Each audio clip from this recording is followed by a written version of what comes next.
welcome back to my living room. It's another beautiful day outside. We're just waiting for the Swifts to turn up. There's no Swifts yet for me in North London. I asked on Twitter yesterday, nobody else seems to have seen any yet. So come on, Swifts. We just need you right now to come and cheer us up in the middle of this very difficult time. And things they have been getting worse. It's been a whole week, and this is the front of the Daily Mirror today. These are 35 NHS workers who have now died as a result of coronavirus, and we've still got, it's been a whole week, since the last time we were here.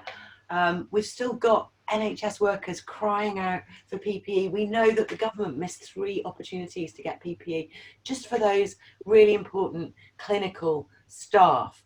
And that means, while this isn't being sorted out, we've got a growing crisis in our care homes as well. Care homes are where disabled people, where older people are living, where we've got staff there who are underpaid, under-resourced, acting in ways that are so heroic, but also in extreme danger. I'm so worried about how things are going. We've got the Prime Minister's out of hospital.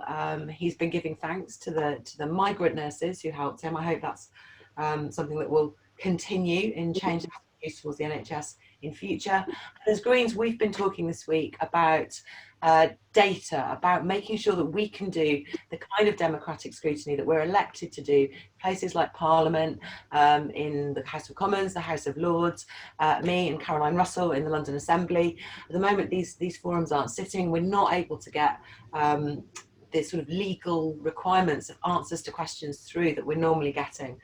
So things are very difficult, but we need more data, especially on the risks people are facing in different occupations and in different settings like care homes. So yes, it's a very worrying week. This week on the programme, on my screen here in my living room, we're going to be welcoming shortly my fellow Green Assembly member, Caroline Russell, and Leni Jones from the Guardians of the Arches. And we're going to be talking about small businesses. And that's going to be really excellent. Caroline helped win a rent holiday for Arches tenants at the beginning of the crisis. Guardians of the Arches supports many businesses based in railway arches around London. And then later on, do not go away, because we're going to be showing you the elections, the candidates and the results for the elections for the Green Party Spokescats. Yes, that's the world's cutest and most needed election this year. So moving on now, let's put Lenny on my screen and talk to Lenny about your work. Hello, Lenny. Thank you. Hello. Can you hear me okay? I can hear you. Really, really nice to speak to you. So just briefly, before we start talking about it, what is the Guardians of the Arches? What sorts of businesses do you represent? So Guardians of the Arches is a national non-profit tenants association, and we represent the interests of thousands of small businesses in railway property across the country, hundreds of which occupy railway arches in London. And there's a lot of railway arches in London. We're all aware of them. So how many members do you have in London? Sorry, I didn't hear you. How many members do you have in London? So our membership numbers, currently we represent about 10% of London railway arches. That's a lot. So switching over to Caroline now. Caroline, welcome. You're my fellow London Assembly member. Nice to see you. I see you quite a lot, so this is quite familiar for me and you to be talking on. You've set the Economy Committee in the Assembly. Tell us about what happened at the beginning of the coronavirus crisis and how you and Lenny ganged up to get some help. Well, it seems extraordinary now, but there was, before we went into lockdown, there was a final mayor's question time. And I was able to ask the mayor to look out for the 86% of his railway arch tenants who are small businesses, and asked him to give them 100% rent holiday for the 3 months anticipated of lockdown. And he did. He listened and he did that. And then after that, Lenny was doing amazing campaigning with Guardians of the Arches, and we managed to, through a lot of Twitter pressure and general public pressure, and amazing campaigning by Lenny and the Guardians of the Arches, managed to get the Arches company, who bought all the arches from Network Rail, to follow suit, and also to give a proper rent holiday to their small business tenants, which really has made, does make a big difference, because these, suddenly lost everything. Mm. So, Lenny, I know that Arches businesses were not doing that well before this. There were problems with rents. Can you tell us why you set up the organisation, and how important Arches businesses are to London's economy? So our organisation kind of really began as a result of rental increases across London back in 2015, and began life as a campaign group in trying to tackle the challenges of Network Rail sale of the Arches and huge rental increases. I'm a small business owner as well, and I own a small independent Ducati specialists called Rosso Corsa in East London. And we were threatened with a rental increase of 365%.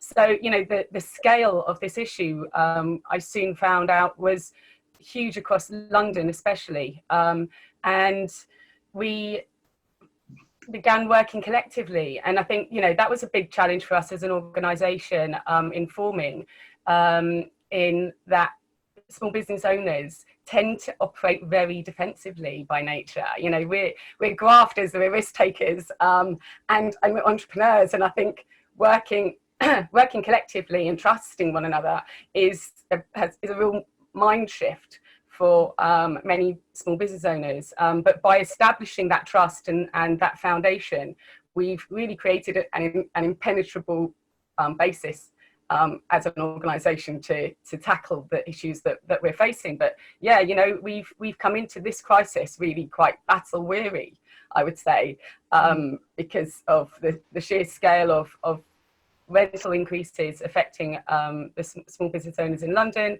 and the property market as a whole. Is that that it's the broader issue around availability of affordable workspace and protecting the diversity of small business.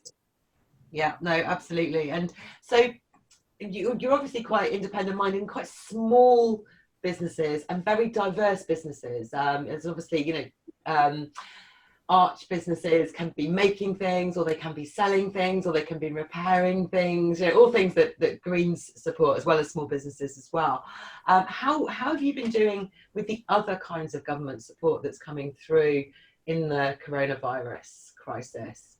How are your businesses faring with things like the grants and loans that are on offer from the government?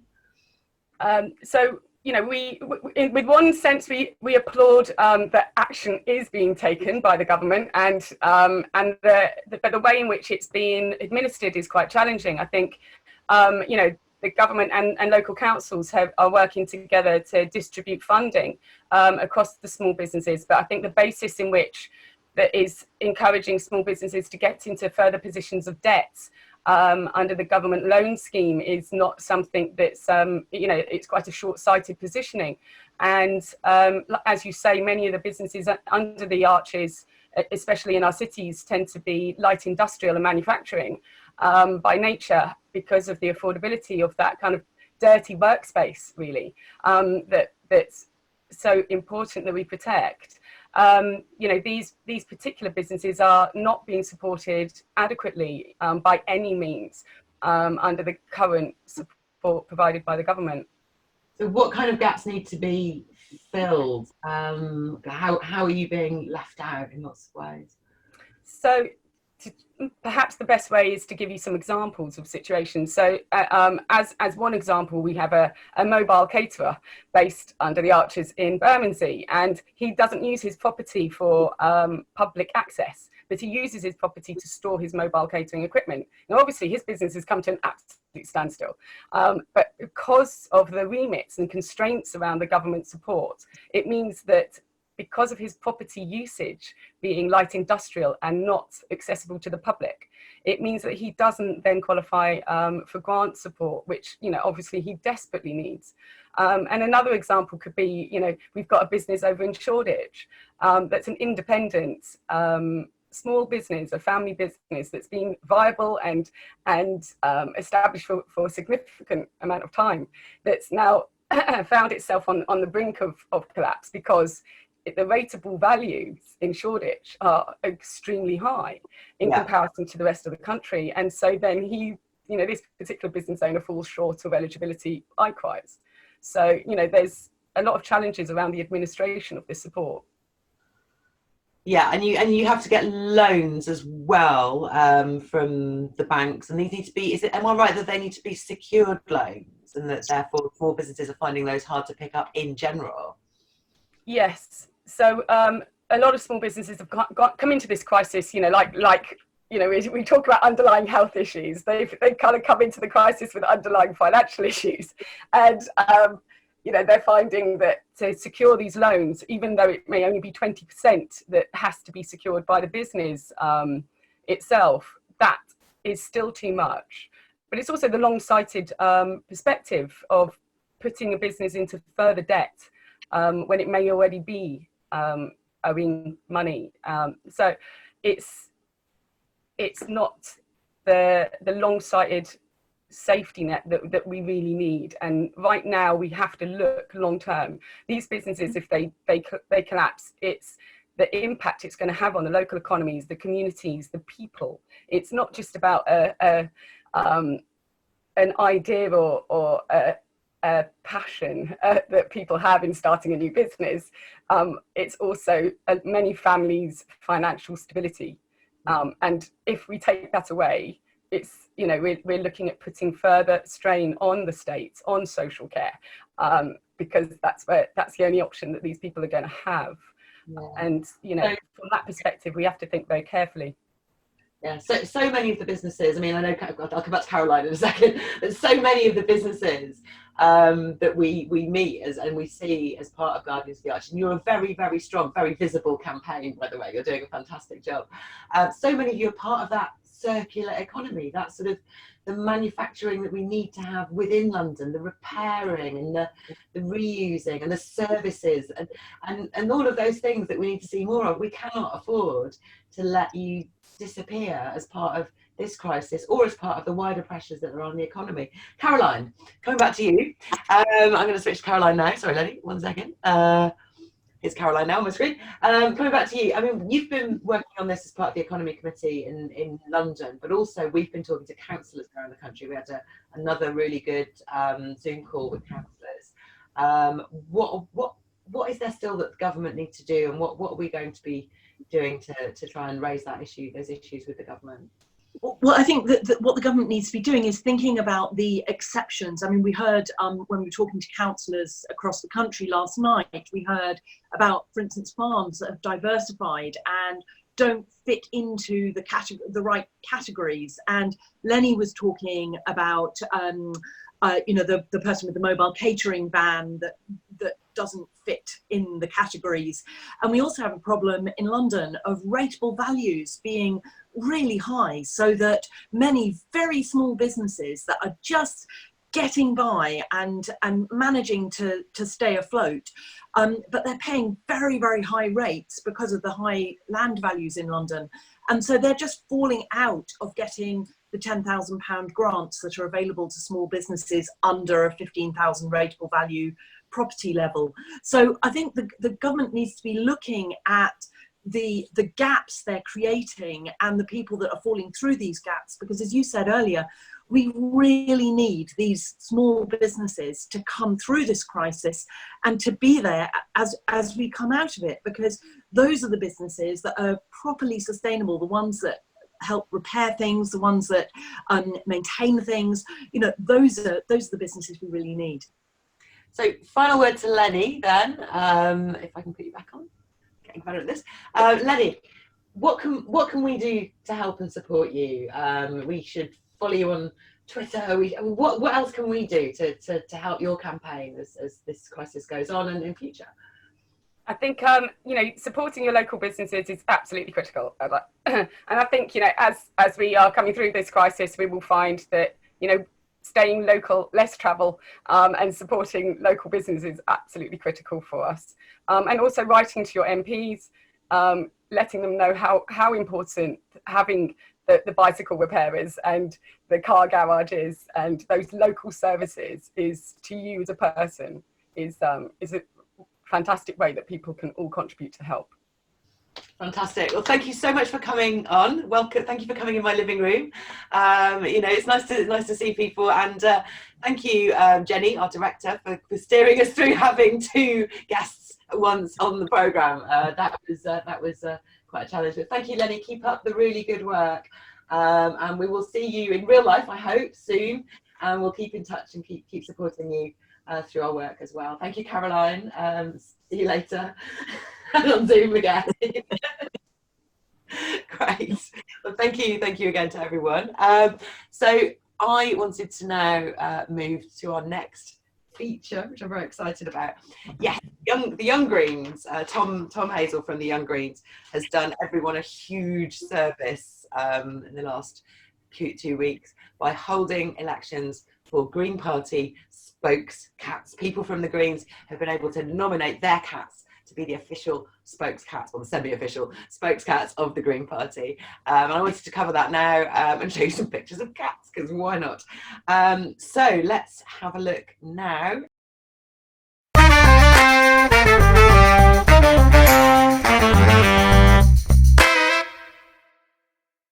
Right, here we go. We're gonna. Oh my goodness, here we go. Some cats. Here we go. This is Ai Weiwei, who is Vivian's cat, and Ai Weiwei lived in China and Sweden before settling in the UK, and is an expert in foreign affairs. Very good pun action, Vivian.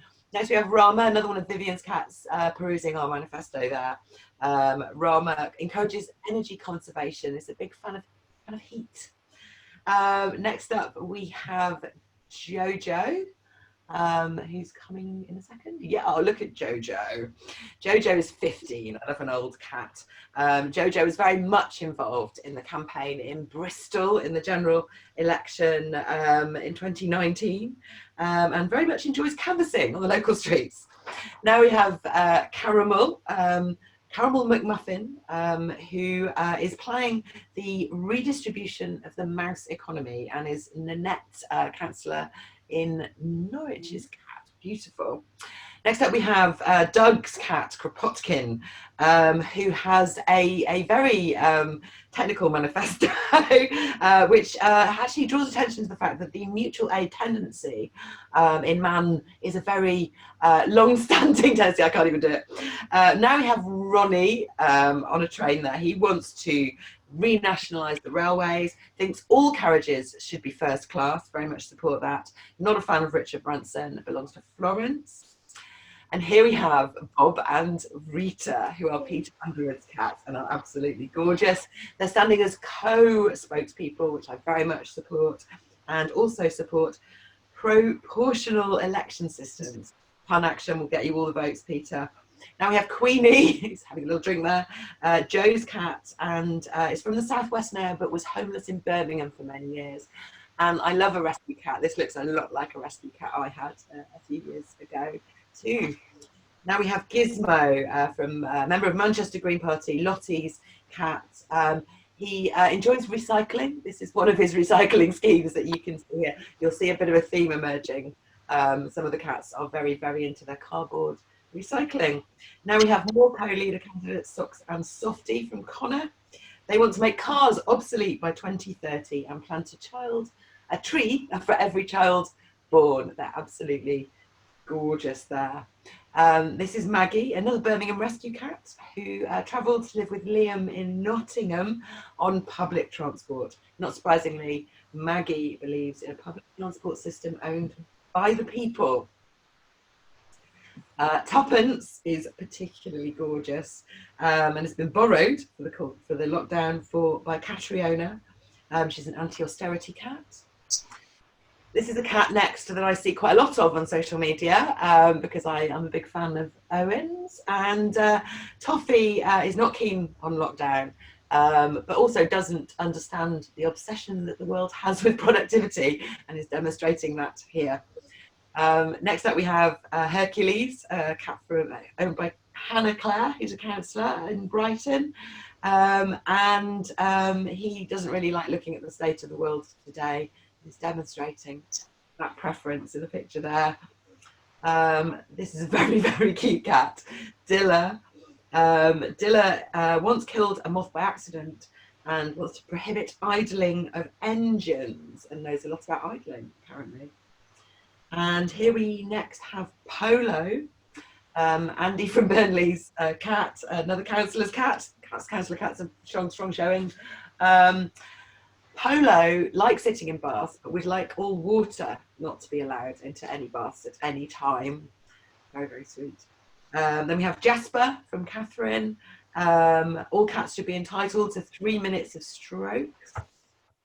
Very gorgeous Jasper there. And then we have another cat from Vivian. Vivian has 3 cats entered into this. This is Dylan. Again, supporting recycling and being supported by recycling in this picture. And then we have Brian, another cat from Owen, who is a very, very serious cat and also doing a lot of recycling support there in his cardboard box. Very, very gorgeous. So I'll carry on scrolling through some more of the candidates. There's too many to mention. So yes, as green elections are required to be, this election was held using a proportional representation system. And because we're choosing just a few candidates, it was a single transferable vote method. And we can see, I think, results of the rounds, but it took, this is really funny, nice one, Tom. STV is amazing because it's so simple to vote. You just rank your candidates in order of preference, and then it's really fiendish to count. So it took 21 rounds of voting to whittle down all these cats to find the winners. And the winners were Bob and Rita, who you remember with the gorgeous couple of kittens from Underwood, and Polo, whose owner I've forgotten. Where are we? Oh, it's Andy. Andy's cat. Polo was the winners, and then the deputy spokescat was Kropotkin, who is the. So congratulations to all of you, and a round of applause for all of you. So yeah, that's it for today. I wish I could have shown you more of those cats, but you can definitely find them. Look up Tom Hazel from the Young Greens on Twitter. You can see all the candidates, all their manifestos, and if, like me, you feel like you need to look at cats on a regular basis at the moment, they're there for you. Green Spokescats. So yeah, thank you very much for coming to my living room again. That was loads of fun. I look forward to having you back again next week.